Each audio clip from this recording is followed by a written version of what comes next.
Hey everybody, Radioactive here, and today we're gonna have the Hammershot one more time. Well, a couple more times after this, but the Hammershot today. You know what I mean. Today, we're not gonna be doing anything new. I'm gonna be showing you how the intermediate kit affects some of the larger cylinders. So, we're gonna go with the Mega cylinder today, and the 32-shot inline clip cylinder today, and see how performance stacks up to its the basic kit. So first off, what I'm going to have to do is I'm going to have to cut this piece off. I'm going to show you the alternative version of how to do these cuts, so you don't have to cut perfectly down here. You can cut right here. I'll be showing you how to do that today. And once that is done, because you don't want to hear all that noise from the Dremel. After I do that, I'm going to show you exactly how the performance stacks up. Alright, see you then.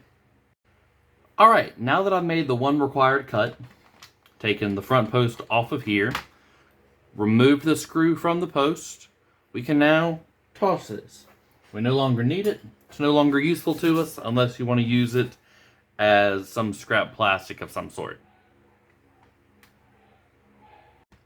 Alright, so now that we have done all the cuts we need to do, we can open this, make sure that there's no leftover plastic that's come up, make sure that's flat, feels good. Alright, we're going to now put in our internals. Put them in fully, that includes the spacer. Oh, come here.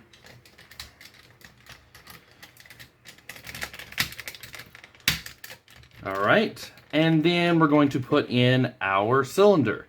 This is the exact same cylinder, gotta take that out. This is the exact same cylinder that I've used in both of my previous 32-shot Hammershot videos.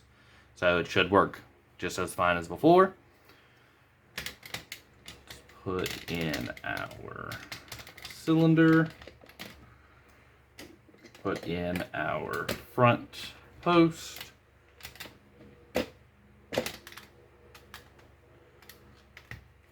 Make sure there is a gap there. There's something hitting. Huh.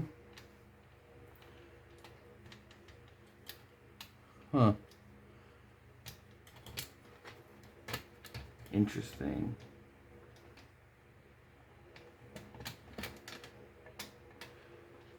I don't know what that could be.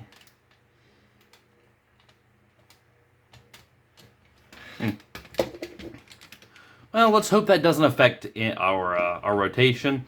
I really don't want to have to mess with this this blaster too much if I can help it, because I am going to be using this blaster for a different cylinder. I guess I'll give you a little tease for what that is. There it is. Alright, let's put everything together. Hope we have no rotation issues. And this is basically it. We gotta put it all together. Now, I'm actually not sure how much this will actually help. I don't know if we're going to see problems with the inline clip because of the increased volume and power. That's always a possibility when working with inline clips.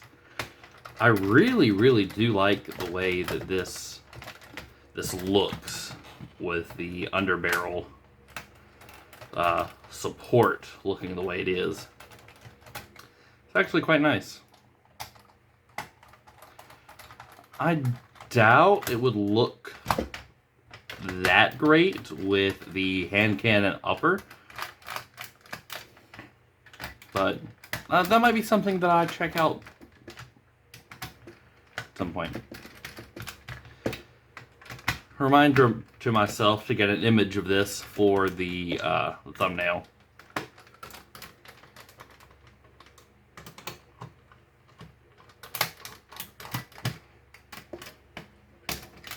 Alright, nothing's falling out,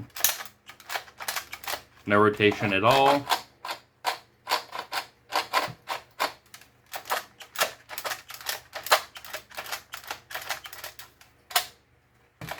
Yeah, there is some sort of issue with a little bit of rotation, but that could just be, again, the problems. It's not coming from there. That could just be the issue of, okay, if you fire it, it'll actually perform fine. Oof. Let me get the darts.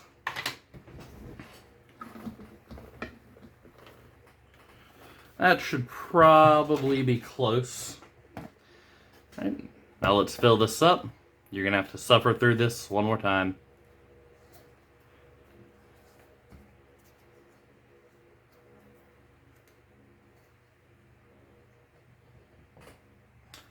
That looks about right.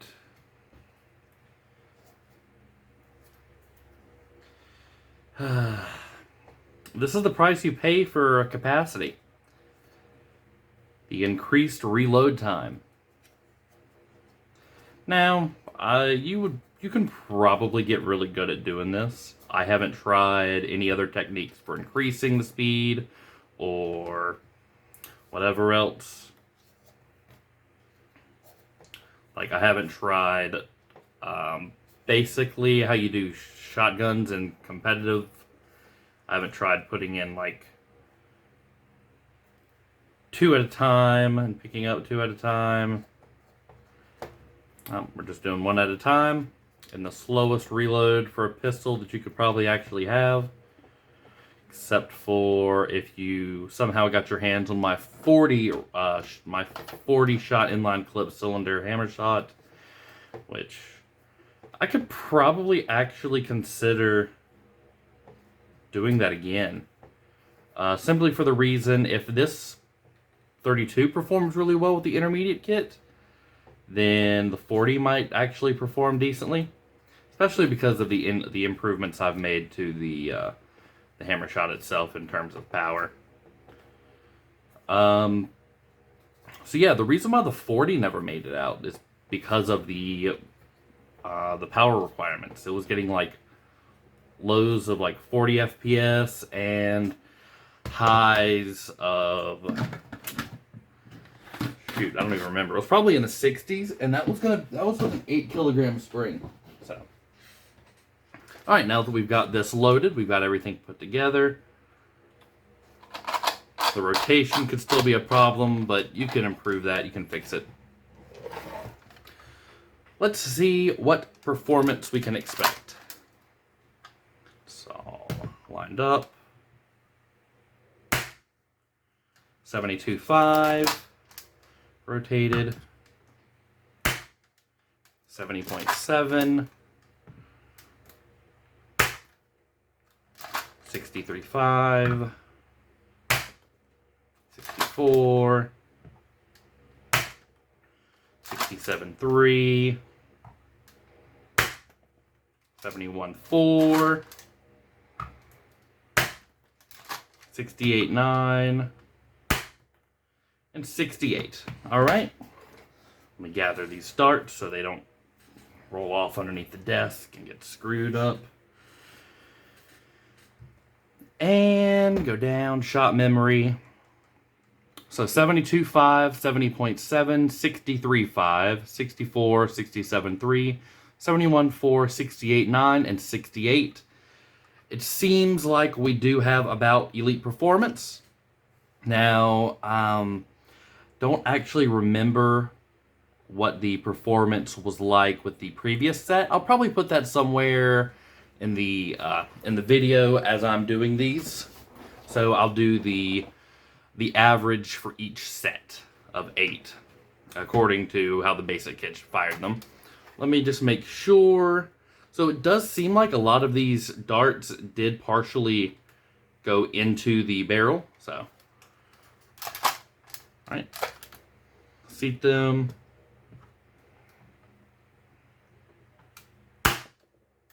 80.7.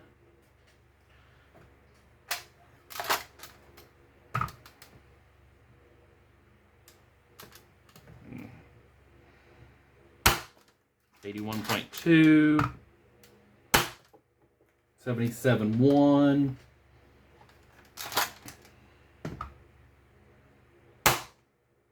76.4, make sure these get seated, 81.2, 82.2, 73.5, 77.8. So it does seem like if we go to shot memory, go to 9, 80.5, 81.2, 77.1, 76.4, 81.2, 82.2, 73.5. That was a little bit low. That could have not been seated correctly. 77.8. So it does seem like we'll be getting around 80 FPS with the second set. Now that does seem to be in line, at least to my memory, in line or a little bit higher than what I recall.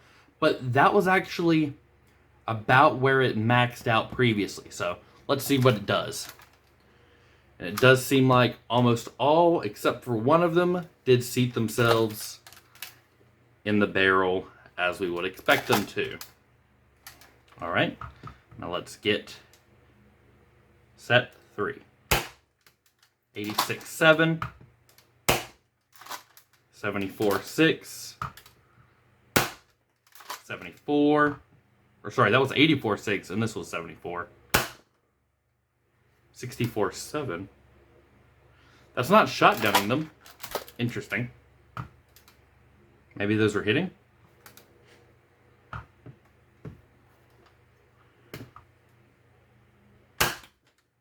$77.5,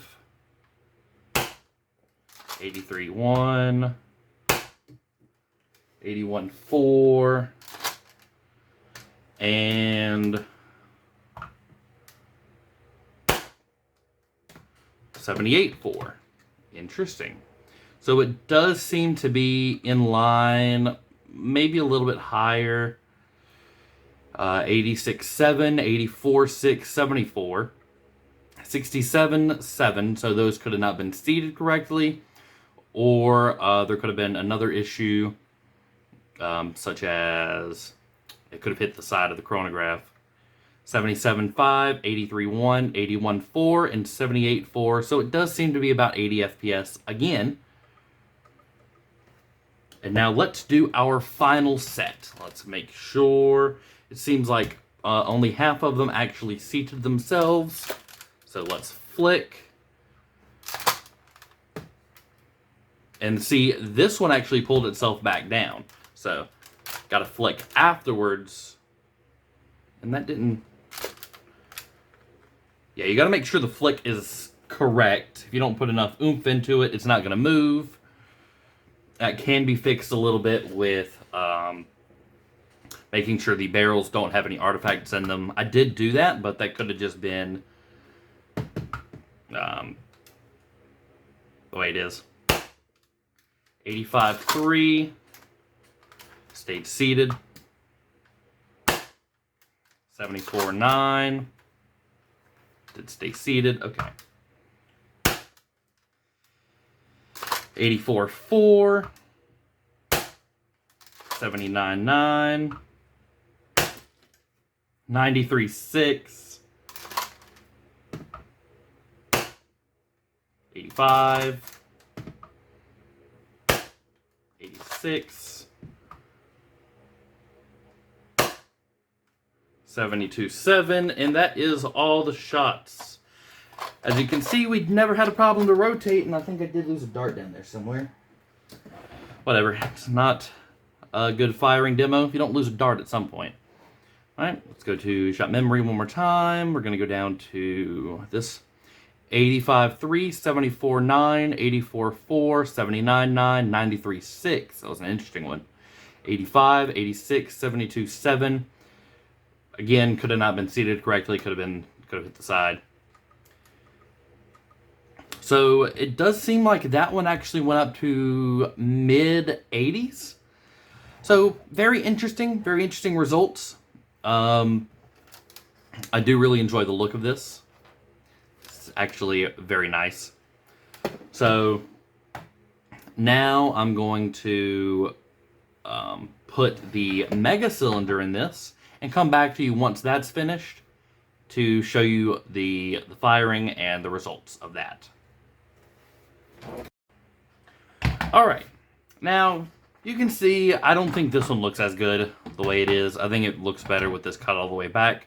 But we got it together, and I do have the results. Again, I could not get the results on this chronograph because I can't aim worth shit, apparently. But I did get some on my Saturnus. So over 28 shots, I believe that's 9 cylinders worth. I did get an average of 58 FPS, and the final shot that I ended up off was a high of 60. So pretty consistent, pretty good. It probably does need to be adjusted just a little bit. I'm pretty sure you get more performance from this. I did see a shot of 70, but I don't know if that was a mess up or what. That's why I did so many shots over, just to make sure. So, I don't know if you can see in here, but there is some area right there. So, if it goes forward and it gets stuck forward, it's not going to perform as well. So, you do need to unscrew this a little bit. I could probably adjust this about an inch, but I do like to have that adjustability. So, for me to get the best performance, I had to push it back just a little bit, but that can be easily fixed. You just gotta adjust the screw itself. I do not have the time to open this up, do it again, do whatever, so I just did the short way of holding this back a little bit. Let's do some shots. Very good performance. Stock spring, intermediate upgrade kit. Same as it's always been. Might be able to get higher performance if you go to an 8. But I believe I did this modification before, and I didn't see that much of an increase going to 8. So, we've learned that, well, actually, as of recording, I don't know how the 32 shot went, but this one with the Mega is definitely higher. So I believe we got like 50 FPS average, maybe a little, somewhere around there with the basic upgrade kit. And this one got about 58. That could be improved just a little bit. So yeah, links to everything will be in the description. The 32 shot Hammershot files physical, the Mega Cylinder files physical, the intermediate upgrade kit files and physical, and in the description I will be linking to how to install the intermediate upgrade kit. So, I hope you like what you saw. If you want to see more, like and subscribe. I'm Radioactive, and I hope you have a great day.